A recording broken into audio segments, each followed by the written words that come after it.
This plant is called Roselle, and its botanical name is Hibiscus sabdarifa. Roselle has plenty of other names depending on where you live. It's a special member of the hibiscus family, and it produces these red calyces used to make drinks and jams, and an edible leaf with a tangy flavor that goes great in a salad. Once these calyces are harvested, washed, and dried, you can preserve them for years.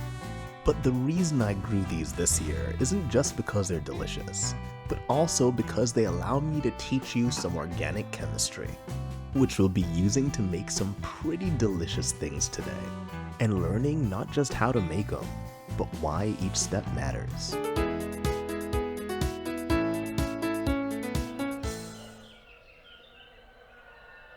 Your Roselle is ready to be harvested once the leaves start to yellow, and each calyx is a deep scarlet color. We've been harvesting the younger, more tender leaves for salads during the growing season, but right now we only care about the calyx. So we'll be cutting down most of the plant and only leaving a few branches to produce seeds for next season. It's easy to tell when your sorrel's ready to be harvested, because they start looking pretty full and juicy. But most of the mass of these is just from the seed pods, so we're gonna need a whole lot. Luckily, the plants have grown well this season, so we only have to harvest one.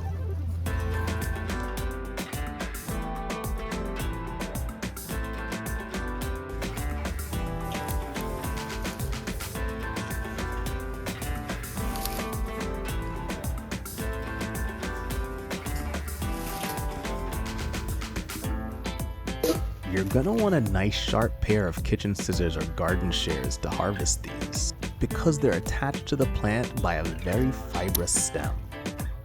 But once you cut through it, you'll find out that these things aren't as delicate as they may look. The seed pods inside the calyces are still developing, and the mother plant has packed them with an organic compound that we're gonna extract and use later. Because there's a seed pod inside, these things are dense and hefty, and you'll need to collect a whole lot more than you'd expect to get a usable amount. But winter is coming, and it's starting to get cold outside. Let's head in to finish the rest.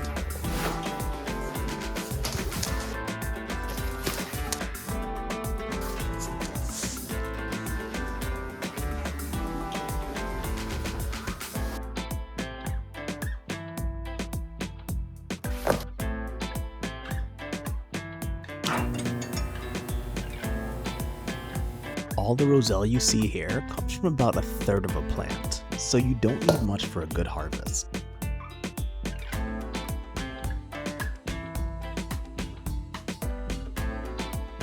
One of my favorite things about this plant is that while the calyces are young and healthy, they repel insects, so you don't need any pesticides while you're growing it, which makes this a great starter plant for those new to organic gardening.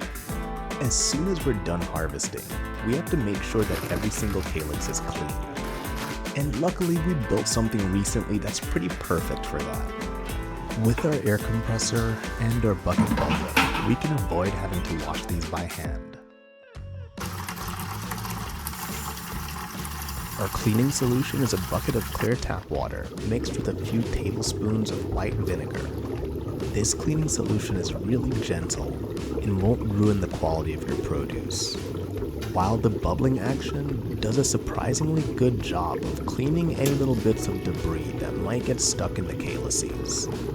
By the end of a 10-minute run cycle, every single one of these is clean enough to be processed further, which saves a crazy amount of time and effort. But we have a lot of Roselle here, so it's going to take a little bit more prep before we're ready to use them. And this next step might take some practice to get right. We're going to need to separate the Roselle calyx from the seed pod. The fastest way I've found to do this is with 2 precise cuts right by the stem. When it's done correctly, you can crack the calyx open and separate the 2 halves. This technique leaves a minimal amount of Roselle on the seed pod. And since we'll be using those pods later, not even a tiny bit of this is going to get wasted.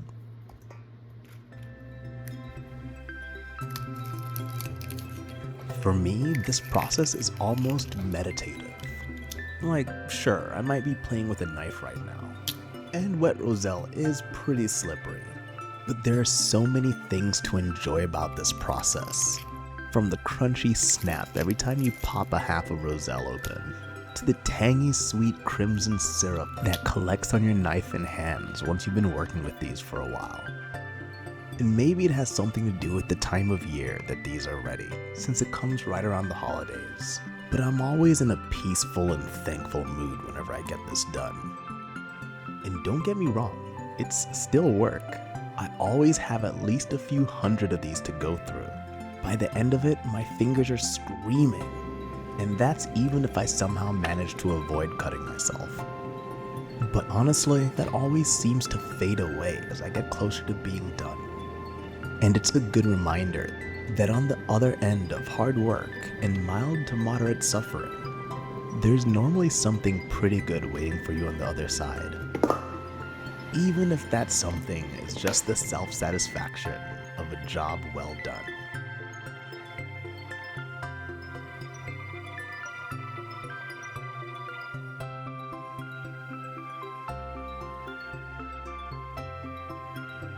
We're going to be dehydrating these overnight, set to 135 degrees Fahrenheit. We want these nice and crispy for our next step. And while these are drying, we'll be prepping another ingredient. Roselle is an incredible plant, and the seed pods are full of pectin. Pectin is the stuff that you use to set jams and jellies, so it'll be pretty useful for what we're doing next.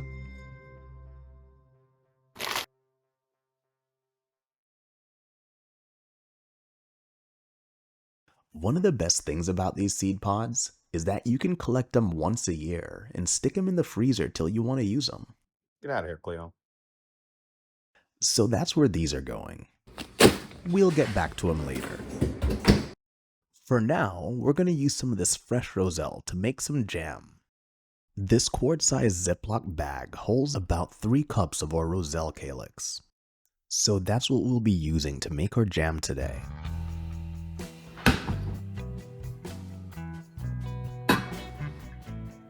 To begin our pectin extraction, we're going to throw these seed pods into a pot of water and bring it to a boil. It doesn't really matter how much you use, but if you add more seed pods, it'll allow you to have a whole lot easier time setting your jam. I use 2 hefty handfuls of sorrel seeds here, and boil them for about 20 minutes. And while this boils, I'll teach you a little bit about pectin so you can understand why all this work is worth it. Pectin is a complex plant starch that's used as a thickener and binder in cooking, baking, and medicine. It's used to turn liquids into more of a gel-like consistency, so it's great for making jams, jellies, and gummy candy.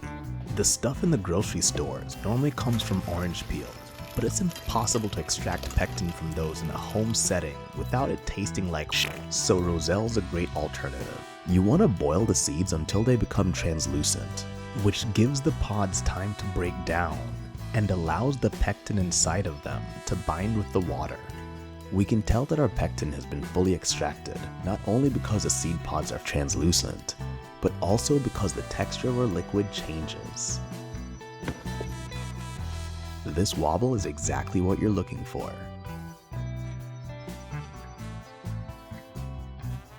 The pectin we just extracted is concentrated in these seed pods, where it acts as kind of a glue to keep cell walls sticking together in the plant. And in a way that's similar to cornstarch, the pectin molecule will bind to water and form a suspension that thickens the liquid it's in. But once we've extracted the pectin from these, we don't really need them anymore. So they'll go straight to the compost. Now we'll be adding the sorrel calyces. I added just enough to make sure they were barely covered with water, and then I crushed them down so that they boiled well.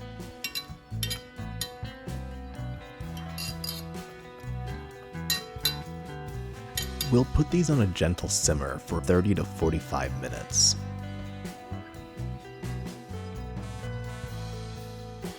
It's optional to do this next step, but if you want a smooth jam, you're gonna want to blend everything together. A normal blender works fine, but this immersion blender that I'm using gives me a little bit less to clean up after.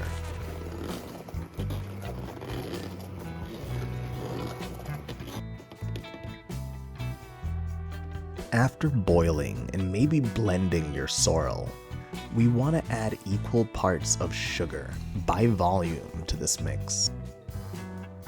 Depending on how sweet you want it to be, you can add as little as 75% the volume of this jam in sugar, but you're still going to be using a good amount because you absolutely need sugar for the jam to set, thanks to the natural pectin we've extracted.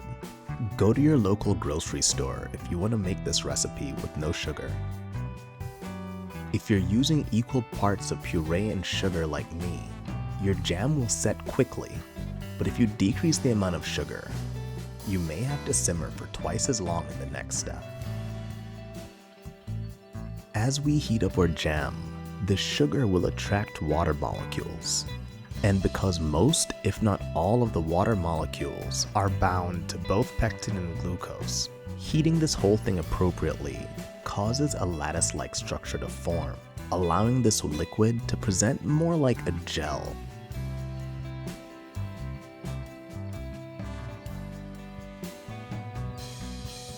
After boiling for 30 minutes, your jam should start to look like this. And once you've got to this point, you've just about made it.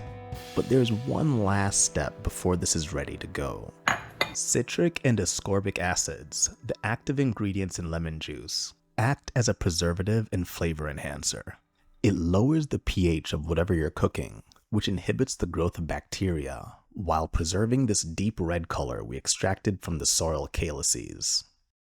The lower pH also has the added effect of lowering pectin's negative electrical charge, allowing it to form tighter bonds with the water and sugar in the solution.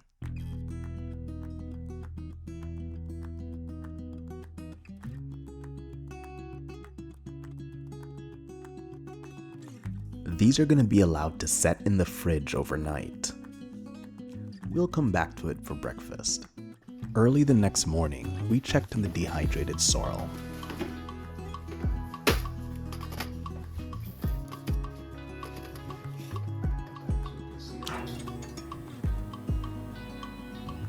These have been drying for over 12 hours, so they should be pretty crisp by now. Before getting it ready for storage, you want all of your Roselle to be cracker dry like this. And once it's dry, it becomes perfectly edible. If you really like the flavor, you can eat them as chips. But my favorite way to use the dried calyx is in tea. Roselle is kind of a superfood. Extracts from the Roselle calyx are bactericidal. This study proves its effectiveness against E. coli and Mycobacterium, the cause of tuberculosis. It's even effective against some parasites.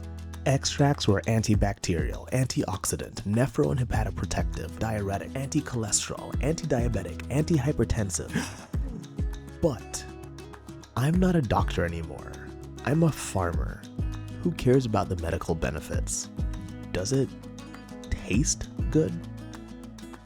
Roselle is slightly sweet and slightly tart, with an acidity that's reminiscent of lemons. It has some floral and fruity notes that blend together really well, almost like a combination of rose and cranberry.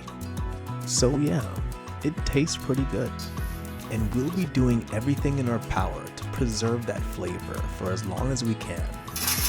You can always store these in a mason jar with those desiccant packages that you're not supposed to eat. But if you've taken the time to grow high-quality Roselle, you want it to stay as fresh as possible for as long as possible. So a vacuum seal is going to be your best friend. If you're not crazy about single-use plastics, they do have reusable vacuum-sealed bags. But in my experience, they haven't been super great at long-term storage. Once a Roselle is vacuumed and sealed, it takes up a tiny amount of space.